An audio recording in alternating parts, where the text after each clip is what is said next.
E agora chegou o momento de olharmos para a nossa rubrica de osteopatia com o Dr. Paulo Almeida. E a semana passada estivemos aqui a falar de postura, a forma como nos posicionamos quando estamos sentados, seja para descontraídamente vermos um filme, ou quando vamos ao cinema, que às vezes também facilitamos um bocadinho, ou quando estamos a trabalhar em casa, por exemplo, lá no escritório, ou mesmo no dia a dia, no nosso trabalho, e por vezes não estamos a ter as posturas mais corretas e também, principalmente, por exemplo, quando estamos na escola, não é? As nossas crianças nem sempre estão na postura mais correta. Já percebemos a semana passada que isso depois traz consequências para o nosso esqueleto, por assim dizer. O nosso corpo vai reclamando, vai nos dando algumas dicas. Nós, por vezes, fazemos questão de as ignorar, mas quando chega a hora da verdade, não há mais o que fazer e aí sim já temos que recorrer e pedir ajuda, não é, Paulo Almeida? Estamos novamente aqui com a nossa rubrica de osteopatia e este, de facto, foi um assunto que ficou pendurado a semana passada porque tem pano para mangas e, portanto, vamos voltar aqui um bocadinho a esta questão. Uma das referências que fez foi, de facto, as crianças, a postura na escola e depois ali as mochilas. E até disse algo muito curioso, que é: eu não estou muito preocupado com o peso das mochilas, francamente fico mais preocupado com a postura. Vamos então explicar porquê.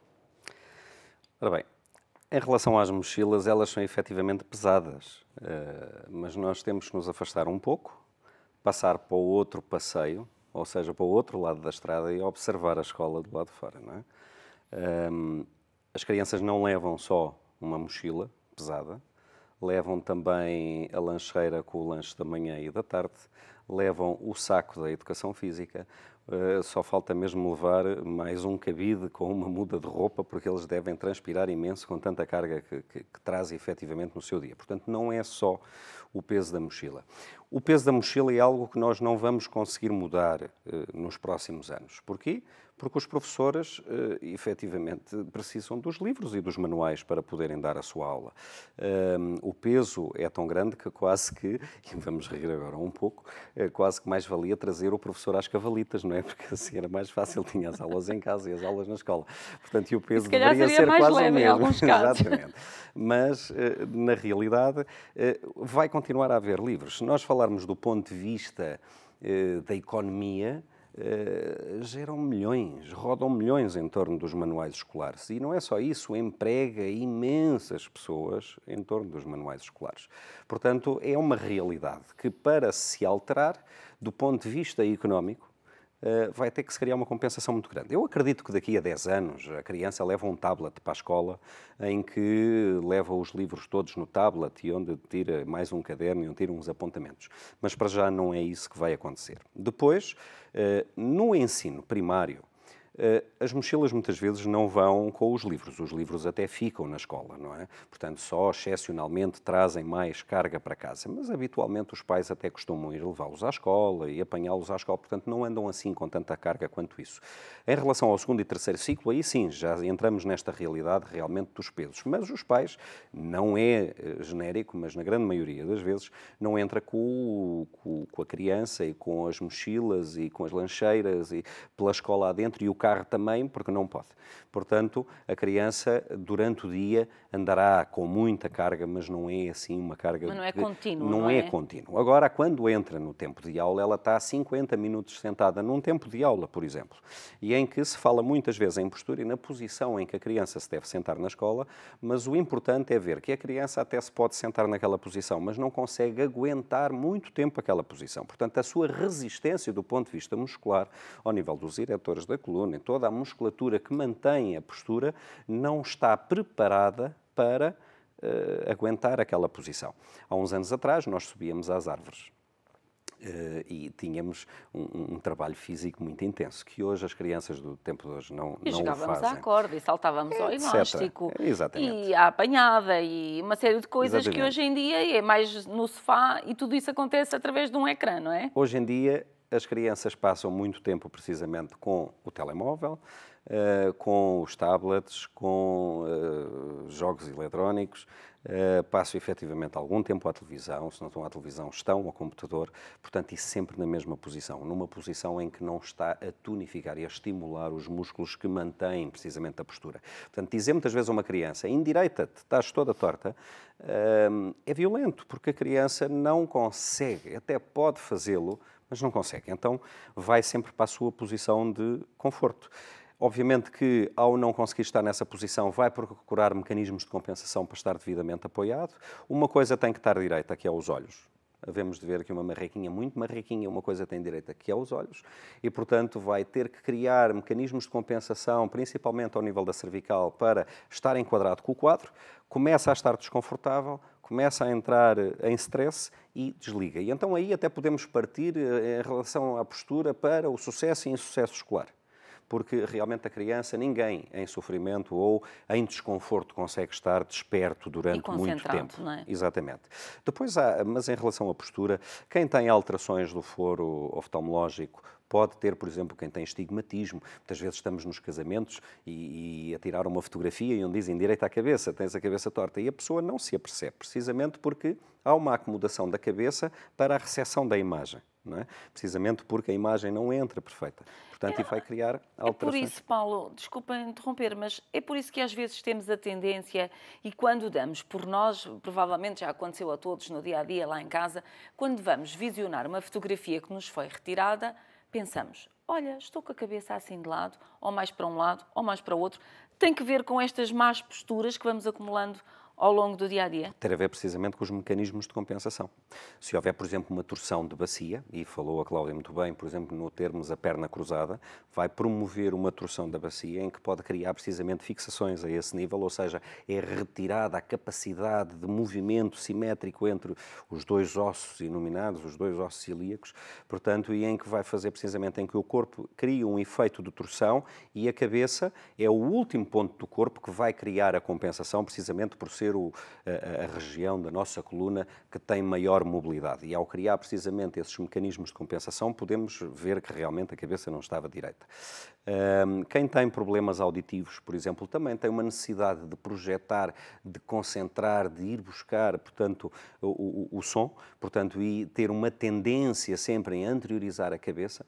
Portanto, a postura tem que se verificar que há muitas coisas que podem influenciar, não só os hábitos da vida diária que nós falámos no último programa, mas também estas pequenas alterações. Se houver uma desmetria de uma perna mais curta, uma perna verdadeira, em que realmente uma perna é efetivamente mais pequena do que a outra, vai criar inclinações do corpo, vai criar alterações posturais. Depois falamos então em escolioses, que na grande maioria delas são idiopáticas, ou seja, não há explicação, não há evidência por que de ter surgido aquela alteração. As escolioses, se porventura forem estruturais, ou seja, a forma da própria coluna, dos corpos vertebrais, ser aquela, não há como inverter o processo, eventualmente se possa travar um pouco essa evolução, mas é sempre muito intangível esse fator. Se for funcional, ou seja, processos que a coluna criou precisamente para se compensar a estas várias alterações, aí sim então poderá ser anulado, mas é sempre muito difícil nós conseguirmos garantir. Não é? Ainda olhando para as nossas crianças e para as escolas, e de facto elas passam lá a maior parte do dia, não é? Todos sabemos disso, deixamos-los de manhã, vamos buscá-los ao final do dia. A questão é, e as secretárias que temos? E as cadeiras que temos?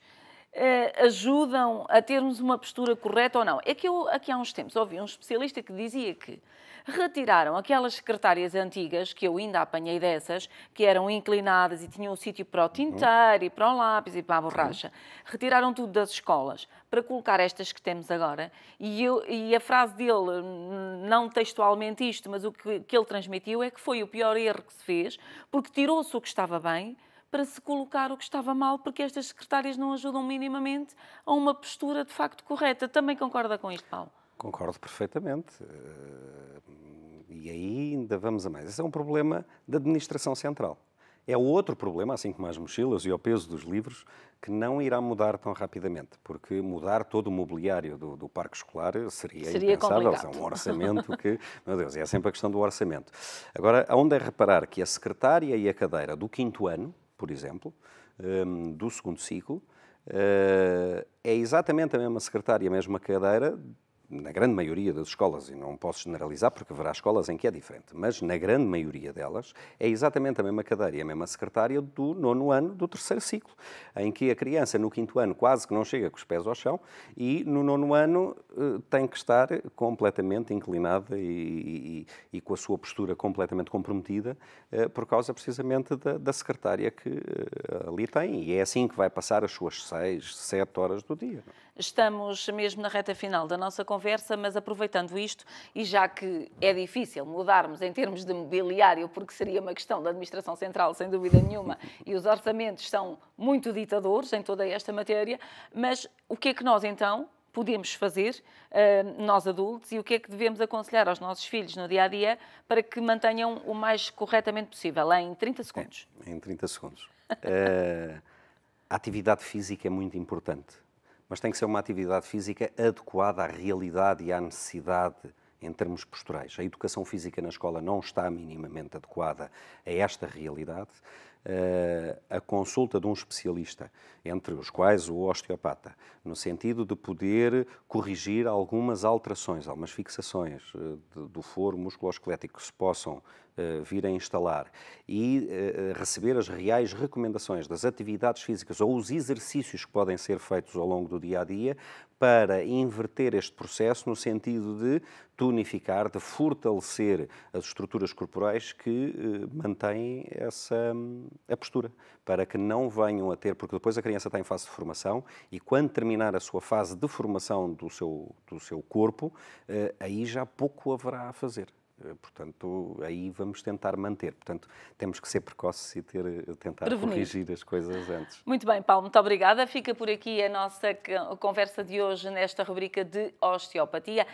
Ainda abordámos a questão da postura, que é muito importante, e nestas questões também mais vale prevenir do que remediar. Já agora, se tiver algumas dúvidas, não hesite, envie-nos um e-mail para cafedas9@angelostv.pt e depois o Dr. Paulo Almeida terá a oportunidade de esclarecer todas as suas dúvidas. Esse é o final para este Café das 9. Tenha a continuação de um excelente sábado e já agora um ótimo fim de semana para si.